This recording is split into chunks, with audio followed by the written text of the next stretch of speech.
November ಕ್ರಾಂತಿ ಬೆನ್ನಲ್ಲೇ ಮಾಜಿ ಸಂಸದ ಡಿಕೆ ಸುರೇಶ್ ಅಚ್ಚರಿ ಹೇಳಿಕೆ ನೀಡಿದ್ದಾರೆ. ಡಿಸಿಎಂ ಡಿಕೆ ಶಿವಕುಮಾರ್ ಹಣೆಯಲ್ಲಿ ಬರೆದಿದ್ರೆ ಖಂಡಿತ ಸಿಎಂ ಆಗ್ತಾರೆ ಅಂತ ಬೆಂಗಳೂರಲ್ಲಿ ಮಾಜಿ ಸಂಸದ ಡಿಕೆ ಸುರೇಶ್ ಹೇಳಿದ್ರು. ಅಣ್ಣನನ್ನ ಸಿಎಂ ಮಾಡಬೇಕು ಅನ್ನುವ ಆಸೆ ನನಗೂ ಇದೆ. ಕಾಂಗ್ರೆಸ್ ಕ್ರಾಂತಿ ಬಗ್ಗೆ ನನಗೆ ಯಾವುದೇ ಮಾಹಿತಿ ಇಲ್ಲ. ಸಿದ್ದರಾಮಯ್ಯ ಚುನಾವಣೆಗೆ ಸ್ಪರ್ಧಿಸಿದ್ರೆ ಒಳ್ಳೆಯದು ಅಂತ ಡಿಕೆ ಸುರೇಶ್ ಹೇಳಿದ್ರು. ಮಾಹಿತಿ ಇಲ್ಲ. ನನಗೆ ನವೆಂಬರ್ ಅಂತ ಅಂದರೆ ಜ್ಞಾಪಕಕ್ಕೆ ಬರೋದು ಕನ್ನಡ ರಾಜ್ಯೋತ್ಸವ, ಕನ್ನಡಿಗರ ಹಬ್ಬ. ನಾವು ನೀವು ಎಲ್ಲ ಸೇರಿ ಕನ್ನಡಿಗರ ಹಬ್ಬನ ಆಚರಣೆ ಮಾಡೋಣ. ನವೆಂಬರ್ ರಾಜ್ಯೋತ್ಸವನ ನಾವು ನೀವು ಎಲ್ಲ ಸೇರಿ ಕನ್ನಡಿಗರ ಹಬ್ಬನ ಆಚರಣೆ ಮಾಡ್ತೀವಲ್ಲ, ಅದ್ರ ಬಗ್ಗೆ ನನಗೆ ಮಾಹಿತಿ ಇಲ್ಲ. ಅದು ನೀವು ನಿಮ್ಮ ಮುಖ್ಯಮಂತ್ರಿಗಳಿಗೆ, ಪಕ್ಷದ ಅಧ್ಯಕ್ಷರಿಗೆ, AICC ನಾಯಕರುಗಳಿಗೆ ಕೇಳಬೇಕಾಗುತ್ತೆ. ಅವ್ರ ಹಣೆಯಲ್ಲಿ ಬರೆದಿದ್ರೆ ಎಲ್ಲ ಬದಲಾಗುತ್ತೆ, ಇಲ್ಲ ಅಂತ ಅಂದ್ರೆ ಇಲ್ಲ. ಅದಕ್ಕೆ ಯಾಕೆ ತಲೆ ಕೆಡಿಸ್ಕೋಬೇಕು? ಅದು ನನ್ನ ಆಸೆ ಇದೆ ಅಂತ ಹೇಳಿದ್ದೀನಿ. ಅವ್ರ ಹಣೆಯಲ್ಲಿ ಬರೆದಿದ್ರೆ ಆಗುತ್ತೆ. ಪ್ರಯತ್ನ ಏನಿಲ್ಲ ರೀ, ಪ್ರಯತ್ನ ಏನಿಲ್ಲ. ಪಕ್ಷ ಏನು ಹೇಳ್ತದೆ, ಪಕ್ಷದ ಅಧ್ಯಕ್ಷರಾಗಿದ್ದರು ಶಿವಕುಮಾರ್ ಅವರು ರಾಜ್ಯದಲ್ಲಿ.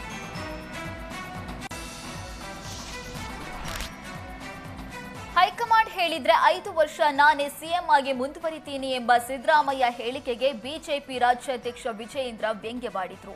ಚಿತ್ರದುರ್ಗದಲ್ಲಿ ಮಾತನಾಡಿದ ವಿಜಯೇಂದ್ರ, ಸಿಎಂ ಹೇಳಿಕೆಯನ್ನ ಆಡಳಿತ ಪಕ್ಷದ ಶಾಸಕರೇ ಒಪ್ತಾ ಇಲ್ಲ. ನವೆಂಬರ್ ಬಳಿಕ ಸಿಎಂ ಆಗಿರುವ ಬಗ್ಗೆ ಸಿಎಂಗೆ ವಿಶ್ವಾಸವಿಲ್ಲ ಅಂತ ವಾಗ್ದಾಳಿ ನಡೆಸಿದ್ರು. ಈ ಮೊದಲು 5 ವರ್ಷ ನಾನೇ ಸಿಎಂ ಅಂತ ಹೇಳ್ತಾ ಇದ್ರು. ಈಗ ಹೈಕಮಾಂಡ್ ಸೂಚಿಸಿದ್ರೆ 5 ವರ್ಷ ಇರ್ತೀನಿ ಅಂತಾರೆ. ಕೆಲವು ಶಾಸಕರು ಡಿಕೆ ಶಿವಕುಮಾರ್ ಸಿಎಂ ಆಗಬೇಕು ಅಂತ ಹೇಳಿದ್ದಾರೆ. ಇದೀಗ ಕಾಂಗ್ರೆಸ್ ಆಂತರಿಕ ಕಚ್ಚಾಟದಿಂದ ಅಭಿವೃದ್ಧಿ ಕಡೆಗಣನೆ ಆಗಿದೆ ಅಂತ ವಿಜಯೇಂದ್ರ ಕಿಡಿಕಾರಿದ್ರು. ಕಾಂಗ್ರೆಸ್ ಸರ್ಕಾರದ ವಿರುದ್ಧ ಬಿಜೆಪಿ ಶಾಸಕ ಅಶ್ವಥ್ ನಾರಾಯಣ್ ವಾಗ್ದಾಳಿ ನಡೆಸಿದ್ರು. ಕಾಂಗ್ರೆಸ್ ಪಾಳೆಯದಲ್ಲಿ ಈಗ ಅಧಿಕಾರ ದಾಹ ಹೆಚ್ಚಾಗಿದೆ. ಸಿಎಂ ಸಿದ್ದರಾಮಯ್ಯ, ಡಿಸಿಎಂ ಡಿಕೆ ಶಿವಕುಮಾರ್ ಹಾಗೆ ಸಿಎಂ ಮಗ ಯತೀಂದ್ರ ಗಂಟೆಗೆ ಒಂದೊಂದು ಮಾತಾಡ್ತಾರೆ. ಜನರ ಮೇಲೆ ಕಾಳಜಿ ವಹಿಸೋದು ಬಿಟ್ಟು ಅಧಿಕಾರಕ್ಕಾಗಿ ಕಚ್ಚಾಡ್ತಿದ್ದಾರೆ ಅಂತ ಅಶ್ವಥ್ ನಾರಾಯಣ್ ಕಿಡಿಕಾರಿದ್ರು. ಆರ್ಎಸ್ಎಸ್ ಚಟುವಟಿಕೆ ನಿರ್ಬಂಧಿಸಲು ಮುಂದಾಗಿದ್ದ ಸರ್ಕಾರಕ್ಕೆ ಭಾರೀ ಹಿನ್ನಡೆಯಾಗಿದೆ.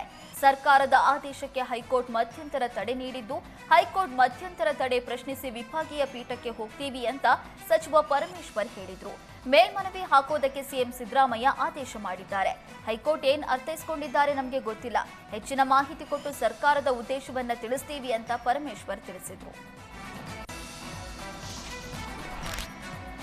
ಆರ್ಎಸ್ಎಸ್ ನಿರ್ಬಂಧಿಸಿದ್ದ ಸರ್ಕಾರದ ಆದೇಶಕ್ಕೆ ತಡೆ ವಿಚಾರ ಸಂಬಂಧ ಪ್ರಿಯಾಂಕ್ ಖರ್ಗೆ ವಾಗ್ದಾಳಿ ನಡೆಸಿದ್ರು. ಮಧ್ಯಂತರ ತಡೆ ವಿರುದ್ಧ ಮೇಲ್ಮನವಿ ಸಲ್ಲಿಸ್ತೀವಿ ಅಂತ ಪ್ರಿಯಾಂಕ್ ಖರ್ಗೆ ತಿಳಿಸಿದ್ರು. ನಾವೇನು ಅನುಮತಿ ಕೊಡಲ್ಲ ಅಂತಿಲ್ಲ, ಅನುಮತಿ ಪಡೀರಿ ಅಂತಿದ್ವಿ.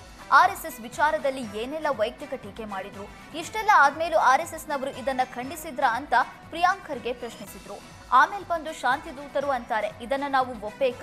ಸಂವಿಧಾನಕ್ಕಿಂತ, ಸರ್ಕಾರಕ್ಕಿಂತ, ಕೋರ್ಟ್ಗಿಂತ ದೊಡ್ಡವರಾದ್ರ ಅಂತ ಬಿಜೆಪಿ ವಿರುದ್ಧ ಪ್ರಿಯಾಂಕ್ ಖರ್ಗೆ ಕಿಡಿಕಾರಿದ್ರು.